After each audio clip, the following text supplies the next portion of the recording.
طيب، بسم الله الرحمن الرحيم. الحمد لله رب العالمين، وبه نستعين على أمور الدنيا والدين، والصلاة والسلام على المبعوث رحمة للعالمين سيدنا وحبيبنا محمد وعلى آله وصحبه ومن تبعهم بإحسان إلى يوم الدين. اللهم علمنا ما ينفعنا وانفعنا بما علمتنا وزدنا علما وعملا وإخلاصا ينفعنا وألحقنا بعبادك الصالحين. Para ikhwas sekalian, alhamdulillahirabbil alamin, kita bersyukur kepada Allah Subhanahu wa taala bisa berkumpul kembali dan bertemu lewat aplikasi Zoom ini untuk sama-sama kita mendalami hadis-hadis yang dikumpulkan oleh Al-Imam An-Nawawi di dalam kitabnya Al-Arba'un An-Nawawiyah yang dikenal dengan Al-Arba'un An-Nawawiyah. Kita sampai ke hadis yang ke-6. Kita bacakan terlebih dahulu hadisnya. وعن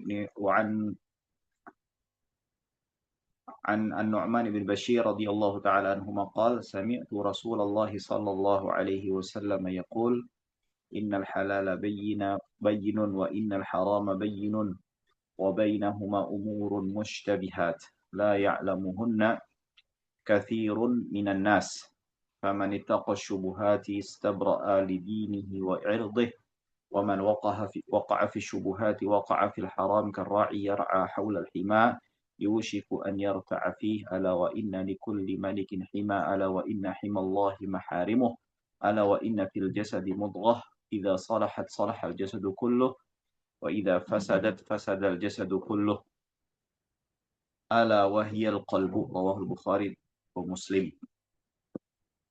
Terjemahnya, sesungguhnya halal itu jelas dan yang haram itu jelas, dan di antara keduanya adalah perkara-perkara yang masuk ke dalam kategori mustabahat. Tidak diketahui oleh kebanyakan manusia. Siapa yang menjaga dirinya daripada syubhat, maka dia telah menjauhkan atau membebaskan agama dan kehormatannya. Wa man waqa'a fi syubhat, siapa yang terjatuh ke dalam syubhat, maka dia jatuh ke dalam keharaman. Selayaknya seorang penggembala yang menggembala di sekeliling di sekeliling daripada tanah-tanah yang dilindungi. Yushiku, hampir saja dia mendekatinya. Ala wa inna likulli malikin hima, dan maka ketahuilah bahwasanya setiap raja itu memiliki tanah yang khusus untuknya. Ala wa inna himallahi maharimu, dan tanahnya Allah Subhanahu wa taala hal-hal diharamkan. Ala wa inna fil jasadi mudghah, dan maka ketahuilah bahwasanya terdapat di dalam jasad itu ada segumpal daging. Idza sarah jasadu kulluh wa idza fasada jasadu kulluh ala wahil qalb. Jika dia baik seluruh tubuhnya. Jika dia rusak seluruh tubuhnya. Maka ketahuilah itu adalah hati. Hadis ini dikeluarkan Imam Al-Bukhari dan juga Muslim dari sahabat Abu Abdullah An-Nu'man ibn Bashir. Beliau salah seorang sahabat dari kalangan Ansor, dari kabilah Khazraj. Ibunya dari kalangan sahabiyat, saudari daripada Abdullah ibn Rawahah. Itu ibu daripada sahabat An-Nu'man ibn Bashir. Ayahnya Bashir, sahabi aidan, juga seorang sahabat. Dan ia yang bertanya kepada Rasulullah sallallahu alaihi wasallam, ya Rasulullah, kaifa nusallimu alaik? Jadi wa kaifa nusalli alaika idza nahnu sallaina alaik? Beliau yang bertanya bagaimana bersolawat dan bersalam kepada Rasulullah sallallahu alaihi wasallam ketika melaksanakan atau di tengah pelaksanaan sholat. Dan beliau dilahirkan di permulaan atau setelah 14 bulan Nabi Muhammad SAW hijrah pindah ke kota Madinah. Dan beliau adalah anak yang pertama kali dilahirkan dari kalangan Ansor setelah kedatangan Rasulullah SAW.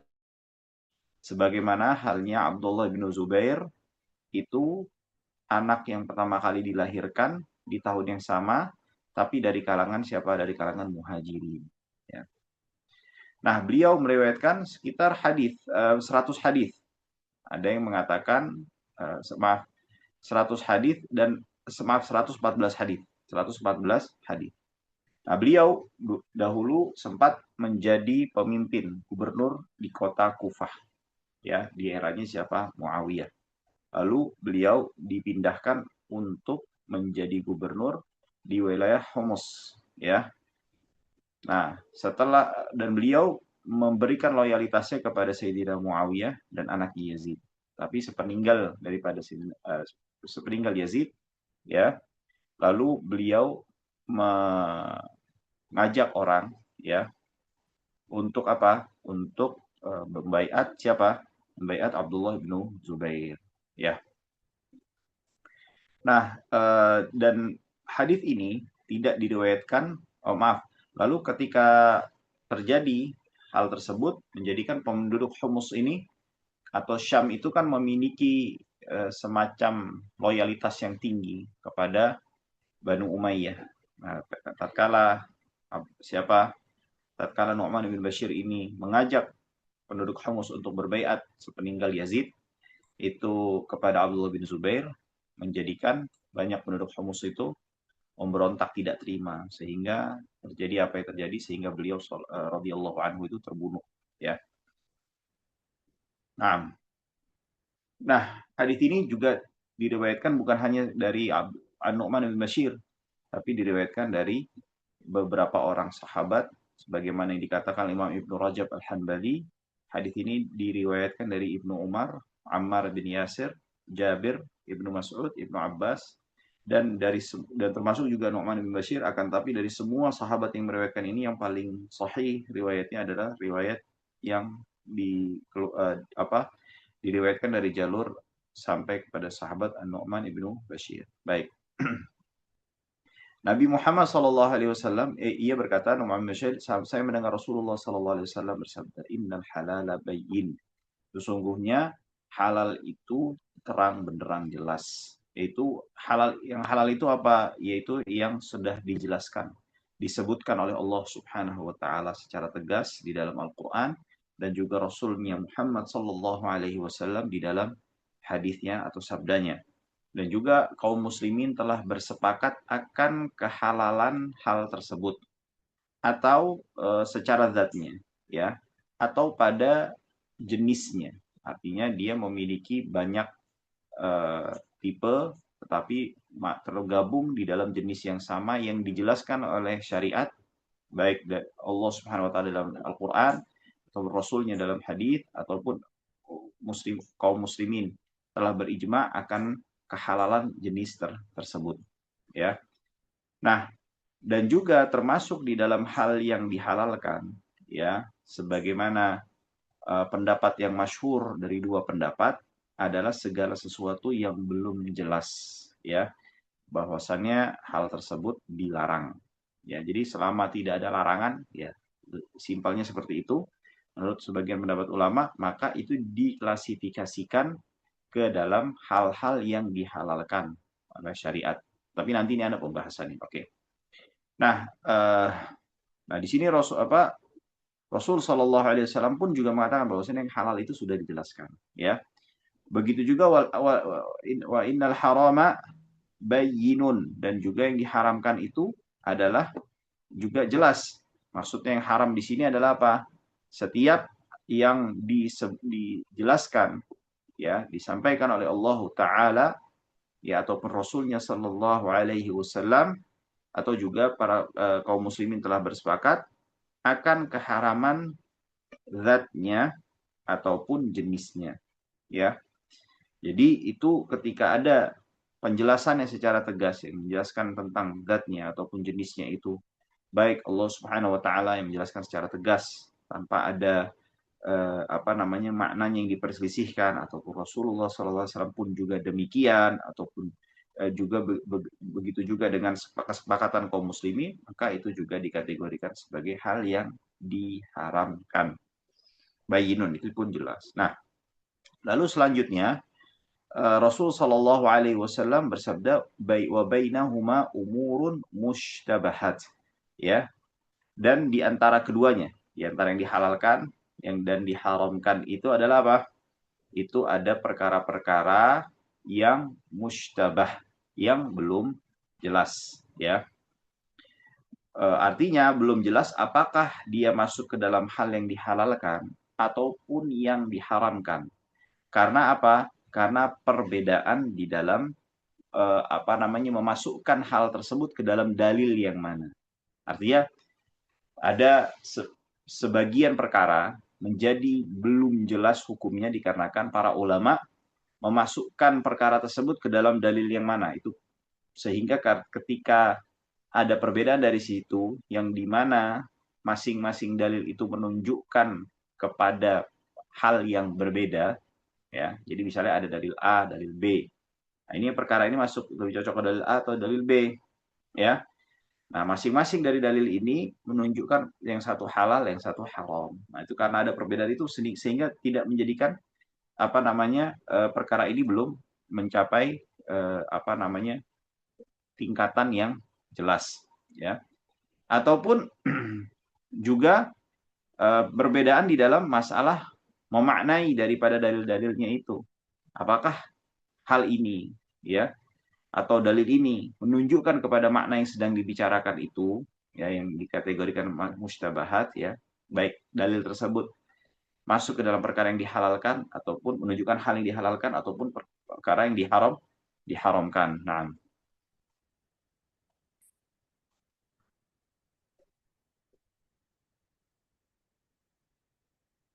sehingga karena berselisihnya, inti simpelnya begini, ringkasnya adalah karena adanya perbedaan pendapat di antara para ulama di dalam menghukumi perkara tersebut sehingga menjadikan perkara tersebut masuk ke dalam bagian yang belum memiliki penjelasan hukumnya secara tegas, ya.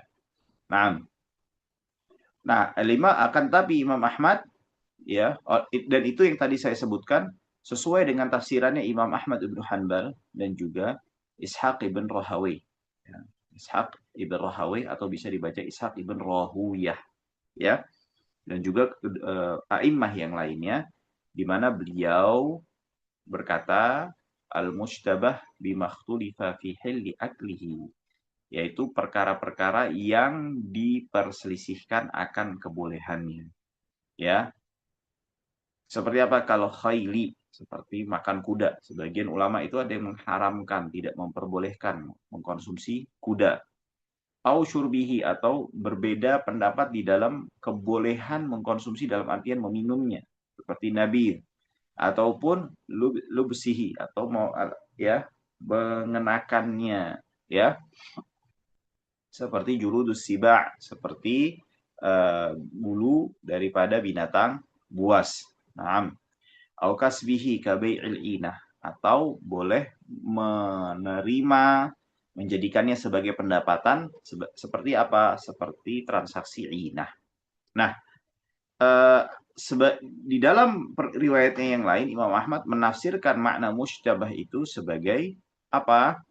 Segala hal yang tercampur di dalamnya hal yang dihalalkan ataupun dan juga hal yang diharamkan, ya. Nah,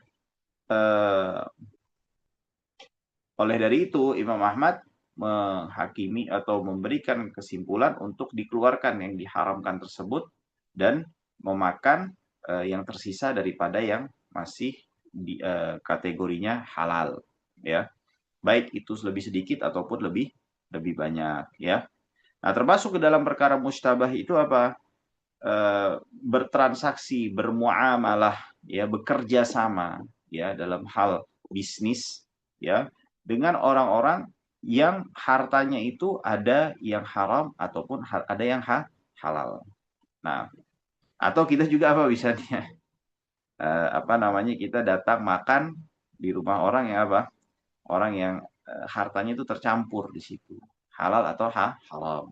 Nah, itu bagaimana? Selama kita tidak bisa memastikan yang kita makan saat itu benar-benar dari sumber yang diharamkan, ya, maka tidak mengapa. Ini kalau kita bicara boleh atau tidak bolehnya. Lain halnya kalau kita sudah memastikan ini benar-benar yang kita makan nih, ya, itu dari harta yang haram. Nah, itu nggak boleh tuh. Nah, kalau dari harta yang dihalalkan, ya, itu tidak mengapa, ya. atau tidak bisa memastikan ini dari yang diharamkan atau yang dihalalkan, itu juga tidak mengapa. Bahkan lebih lanjut lagi, Al-Imamul Hisni, ya, sekali lagi nih, saya terangkan lagi, saya jelaskan pendetailannya. Kalau misalnya kita nih ke rumah orang, yang dimana orang tersebut penghasilannya itu antara yang itu tercampur dengan yang halal dan yang haram. Itu ada 3 kondisi. Kondisi pertama, kita mengetahui yang kita makan ini berasal dari yang sumber yang halal, maka boleh makan. Nah, kondisi yang kedua, kita yakin nih yang kita disuguhkan ini dari sumber yang haram, maka nggak boleh kita makan. Nah, yang jadi masalah, kalau kita nggak jelas nih, ini dari yang halal atau yang haram. Tapi kita tahu ini orang penghasilannya campur-campur. Kata para ulama tidak mengapa untuk memakannya. Nah, ini kalau bicara boleh atau tidak bolehnya. Berbeda halnya dalam rangka mewujudkan makna wara', kehati-hatian di dalam diri, maka afdolnya untuk tidak memakannya. Ya, afdolnya untuk apa? Tidak memakannya. Ya. Nah, juga Al-Imam Al-Hisni itu sampai mengatakan termasuk bid'ah kalau apa? Kalau kita cari-cari. Jadi kita tuh pas yang ketiga tuh kondisinya nggak tahu mana yang halal, mana yang haram tuh kita nggak tahu nih. Terus kita cari-cari ini dari mana nih antum nih belinya nih? Dari duit yang mana? Ya, atau dari penghasilan yang mana? Nah, itu termasuk perkara bid'ah. Nah, tapi Al-Imam Al-Ghazali ya apa namanya? Mengatakan kalau kebanyakan dari hartanya itu dari yang haram, maka tidak boleh. Kalau jadi lebih dominan yang haram, maka tidak boleh kita makan dan bekerja sama dengan orang tersebut. Baik. Lalu selanjutnya adalah Rasulullah Shallallahu Alaihi Wasallam bersabda, la ya'lamuhunna kathirun minan nas. Ya, kebanyakan orang tidak mengetahuinya. Nah, para ulama apa namanya menjelaskan tidak diketahuinya ini sebabnya ada beberapa sebab yang menjadikan orang tidak tahu. Di antaranya apa? Karena yang pertama adalah 3 sebab. Di antaranya adalah karena dalilnya itu tidak banyak diketahui. Itu pertama. Atau adanya apa namanya semacam kontradiksi, bukan kontradiksi ya, dia ada pertentangan.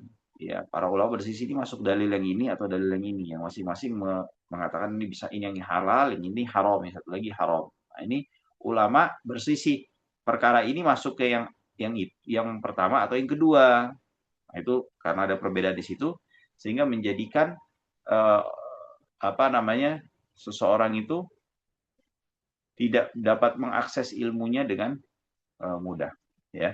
Atau tidak adanya nas yang tegas yang menunjukkan akan hadis tersebut, ya. Atau yang menunjukkan perkara tersebut, ya.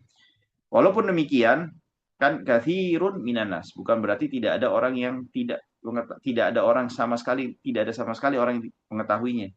Tetapi ada yang mengetahuinya, itu siapa? Yaitu orang-orang yang ilmunya mapan dan ilmunya kokoh, yaitu para ulama. Nah, lalu beliau Rasulullah Shallallahu Alaihi Wasallam bersabda, "Faman ittaqa syubuhat istabra'a lidinihi wa irdih." Ya, siapa yang menjaga daripada syubhat, ya, menjauhi syubhat, ya maka dia telah menjaga, membebaskan untuk dirinya, untuk agama dan harga dirinya, ya. Wa man waqa'a fi syubuhati waqa'a fil haram. Nah, syubhat itu apa sih? Ya, tadi sudah dijelaskan, ya.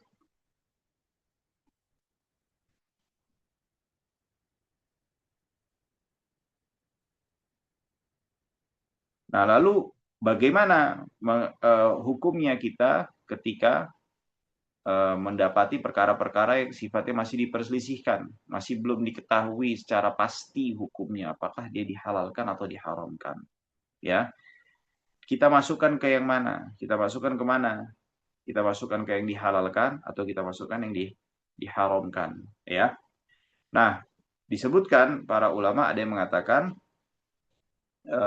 untuk dimasukkan ke dalam yang dihalalkan, ya, dihalalkan, ya. Akan tetapi makna halal di sini adalah dibolehkan secara umum. Maksudnya bagaimana? Kita tahu nggak? Kita tuh mengetahui orang atau sesuatu ketika dihukumi makruh itu, ya, berarti boleh kan? Boleh untuk tidak ada dosa untuk melakukannya kan, ya. Nah, itu maknanya adalah mutlaqul ibahah. Boleh diperbolehkan secara umum, ya. Tidak ada larangan yang tegas yang menghalangi kita untuk melakukannya. Nah, yang dimaksudkan diperbolehkan menurut pendapat yang ini adalah yaitu ya dibolehkan secara umum. Jadi mencakup mubah, mencakup makruh, ya. Ya, itu dia. Nah, lalu sebagian ulama ada yang mengatakan apa? Ya, lah kalau perkara yang nggak jelas ini dimasukkan ke dalam yang mana? Ke dalam yang diharamkan oleh Allah Subhanahu wa taala. Apa dalilnya? Lanjutan daripada tadi kan. Famanita syubuhat, siapa yang apa namanya menjaga dirinya daripada syubhat, istawar ali dinihi wa irdih, wa man waqa'a fi syubhat, siapa yang terjatuh ke dalam syubhat, waqa'a fil haram. Ya, siapa yang terjatuh ke dalam syubhat, maka dia terjatuh ke dalam hal yang diharamkan. Nah, para ulama lalu menjawab argumentasi tersebut, ya. Jadi kan waman waqa'a fi syubhat, siapa yang ya jatuh ke dalam syubhat, dia jatuh ke dalam diharamkan. Apa jawabannya? Jawabannya begini. Rasul Shallallahu Alaihi Wasallam membagi semua hal itu, ya semua hal itu menjadi tiga klasifikasi, diklasifikasikan menjadi tiga bagian. Yang pertama halal, yang kedua haram, lalu yang ketiga adalah apa? Syubuhat. Ya. Nah, selama dia masih dalam perkara syubuhat ini, maka menurut pendapat yang apa yang jawaban atas ulama yang mengatakan diharamkan, syubuhat ini masukkan diharamkan. Jadi kembali gini. Berarti kan halal, syubuhat ini haram, ya. Pendapat pertama mengatakan syubuhat ini yang belum diketahui kejelasannya, ya, akan hukumnya itu masuk ke halal atau yang haram, itu boleh untuk kita manfaatkan, boleh kita kerjakan, boleh kita ambil, ya, boleh kita konsumsi, ya. Nah, ini pendapat yang pertama. Maksudnya dibolehkan di sini adalah dibolehkan secara umum, baik itu sifatnya mubah ataupun makruh. Nah, pendapat yang kedua, syubhat ini dikatakan masuk ke dalam kategori yang haram. Nah, lalu pendapat yang ulama yang dari kalangan pendapat yang pertama ini menjawab argumentasi ulama dari kalangan yang kedua ini mengatakan gimana? Kalau antum jadikan syubhat ini haram, lalu apa faedahnya dibagi menjadi tiga? Ya sudah, bagi aja jadi dua, halal haram, dan gitu aja. Ya, halal itu yang udah jelas, yang haram yang jelas maupun yang belum jelas. Sedangkan Rasul Shallallahu Alaihi Wasallam membagi menjadi tiga. Artinya, ketika dibagi menjadi tiga, maka salah satu tidak boleh dibawa ke yang lainnya. Itu argumentasi dari apa? Argumentasi daripada pendapat apa namanya ulama, jawaban atas pendapat yang kedua oleh ulama yang berpegang dengan pendapat yang pertama. Baik. Lalu selanjutnya karra'i, lalu Rasulullah SAW memberikan apa namanya perumpamaannya seperti apa peternak, ya, yang memelihara kambingnya di sekitaran mana? Di sekitaran tanah yang tidak boleh dimasuki oleh orang pada umumnya. Hampir saja dia memasukinya. Seperti itulah orang yang bermain di ranah yang syubhat. Ya, bermain di ranah yang syubhat. Karena ketika di syubhat itu sama saja dia mendekati hal yang diharamkan. Artinya dia gambling di situ. Dia sedang mukhatarah namanya kalau dalam bahasa. Dia melakukan spekulasi yang berbahaya di dalam kehidupannya. Ya, berspekulasi. Karena bisa jadi hakikat dari hal yang tidak jelas itu ternyata adalah apa? hal yang diharamkan oleh Allah Subhanahu wa taala. Ya, itu dia. Lalu ala wa inna likulli malikin hima. Maka ketahuilah setiap pemimpin itu memiliki hima. Hima itu tanah, ya, sebidang wilayah lahan yang hanya dikhususkan, tidak boleh sembarang orang untuk memasukinya. Itu makna hima. Ala wa inna himallahi maharimuh. Maka ketahuilah himanya Allah itu adalah hal-hal yang diharamkan. Nah, jadi kalau orang syubuhat itu dekat-dekat tuh, ya. Nah, itu dia. Ala wa inna fil jasadi mudghah. Maka ketahuilah bahwasanya di dalam jasad itu ada segumpal daging. Idza salahat salahal jasadu kulluh. Jika dia baik, maka baik seluruhnya. Wa idza fasadat fasadal jasadu kulluh. Jika dia rusak, maka dia rusak seluruh jasadnya. Nah, ini menunjukkan akan apa? Urgensi menata hati. Urgensi menata hati dan memperbaikinya. Karena kenapa? Karena ketika hati itu rusak akan terlihat, ya, memberikan dampak kepada tubuh dan perilaku kita, ya. Oleh dari itu para ulama sampai mengatakan mempelajari hal-hal yang sifatnya membantu kita untuk mendeteksi penyakit hati itu hukumnya fardu ain. Ya. Jadi mempelajari ilmu agama itu tidak hanya terbatas pada bagian apa? Bagian yang sifatnya membahas tentang keyakinan kita. Tidak hanya terbatas pada hal-hal yang membahas, kita mempelajari hal yang membahas tentang bagaimana tata cara ibadah kita. Ya, tapi juga menyangkut akan apa? Bagaimana menata hati kita. Ya. Karena Rasul Shallallahu alaihi wasallam sampai tadi mengatakan, ala wa inna likulli jasadin mudghah. Maka ketahuilah, ala wa inna fil jasadi mudghah. Maka ketahuilah bahwasanya di setiap tubuh kita ini adanya segumpal daging. Idza salahat salahal jasadu kullu. Kalau dia baik, maka baik seluruh tubuh kita. Wa idza fasadat fasadal jasadu kullu. Kalau dia rusak, rusak seluruh tubuh kita. Sehingga penting bagi kita jangan sampai tubuhnya rusak. Kalau rusak akhirnya apa? Akhirnya menjadikan apa namanya, perilaku kita, tubuh kita itu juga buruk. Nah, para ulama menjelaskan di antara hal-hal yang bisa membantu kita untuk memperbaiki, ya, membersihkan hati kita adalah di antaranya adalah apa? Untuk senantiasa kita merasa diawasi oleh Allah. Jadi memunculkan perasaan muraqabah Allah, muraqabatullah. Jadi Allah itu senantiasa mengawasi, au syuhudihi, atau juga memperhatikan kita, ya. Itu sebagaimana sudah disebutkan dalam hadis yang sebelumnya, anta abudallah ka'annaka tarah. Engkau beribadah kepada Allah seakan-akan engkau melihatnya, ya. Nah, ini mengenai, lalu selanjutnya adalah lanjutin dulu. Lalu selanjutnya adalah apa? Di antara yang membantu kita untuk menata hati kita itu adalah membaca Al-Qur'an dengan tadabbur. Bukan hanya sekedar baca, tapi dengan tadabbur. Ya, artinya membaca Al-Quran itu insya Allah bisa memberikan dampak. Tapi yang memaksimalkan dampak positif daripada Al-Quran yang kita baca itu adalah tadabburnya. Ya. Lalu juga puasa. Puasa, ya. Nah, itu dia. Karena dengan berpuasa itu akan meminimalisir dorongan-dorongan syahwat yang ada di dalam diri kita.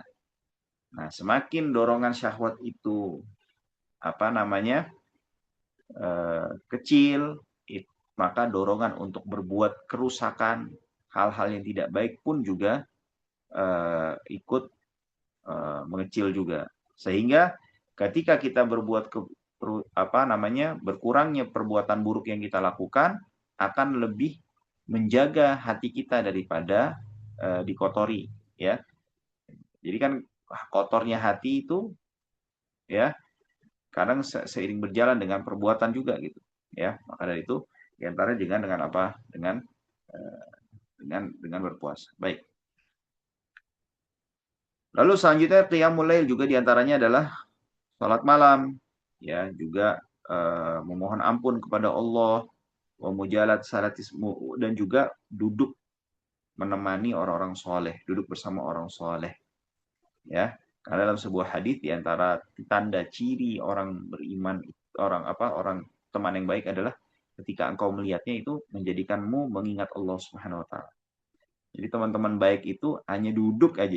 Jangankan duduk, melihat aja udah bisa, Pak, membantu kita untuk lebih mengingat Allah Subhanahu wa taala, ya. Nah, dan di antara yang paling paling besar dampaknya adalah di antara kesemua sebab itu adalah kita kalau makan tuh dari sumber yang halal dan menjauhi hal-hal yang diharamkan oleh Allah Subhanahu wa taala. Karena kenapa? Rasul sallallahu alaihi wasallam bersabda, "Kullu lahmin nabata min suhtin fannaru aula bih." Setiap daging yang tumbuh dari yang diharamkan oleh Allah, maka neraka lebih utama, lebih lebih berhak untuknya. Nah, dia potensi masuk nerakanya jadi lebih besar karena makan harta yang diharamkan oleh Allah. Karena kenapa? Karena makan haram itu akan mengotori hati kita. Kotornya hati akan berdampak kepada perilaku kita. Nah, jadi dengan makan yang haramkan oleh Allah ini, itu berpotensi mendorong kita untuk melakukan yang diharamkan oleh Allah Subhanahu wa taala. Ya. Baik. Nah, untuk mengetahui perkara-perkara gini nih, di antara yang paling bagus dibaca kitabnya itu adalah apa? Di antaranya adalah Ihya Ulumuddin, terus Qutul Qulub li Abi Thalib Al-Makki, juga di antaranya Risalah Qusyairiyah, atau yang simpel dan mudah, ya, simpel yang mudah, yang sederhana buku-bukunya yang menjelaskan masalah ini, buku-buku dari Sayyid Abdullah Ibn Alawi Al-Haddad. Ya, itu buku-bukunya sangat amat bagus menjelaskan bagaimana kita itu untuk bisa menata hati kita, ibadah kita agar menjadi pribadi yang lebih baik lagi di sisi Allah Subhanahu wa taala. Baik, hadis ini diriwayatkan oleh Al-Bukhari dan juga Imam Muslim. Insyaallah selanjutnya di pekan depan kita akan bahas hadis yang keberapa? Ketujuh, ya, di mana di sini Rasul Shallallahu Alaihi Wasallam mengatakan ad-dinu an-nasihah, agama itu adalah nasihat. Baik, itu saja. Wallahu a'lam bishawab.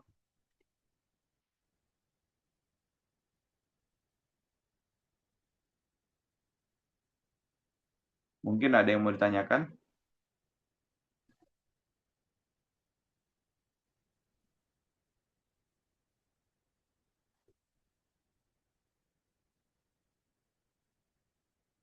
Kalau tidak ada yang mau ditanyakan, kita tutup dengan membaca doa kafaratul majlis, ya.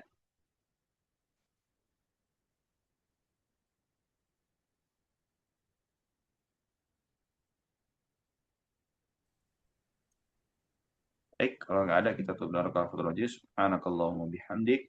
Subhanakallah. Jazakumullah khair Ustaz. Barakallahu fiik. Assalamualaikum warahmatullahi wabarakatuh. Wassalamualaikum warahmatullahi wabarakatuh. Pekan. Ya tuh Ustaz. Keren dan Assalamualaikum.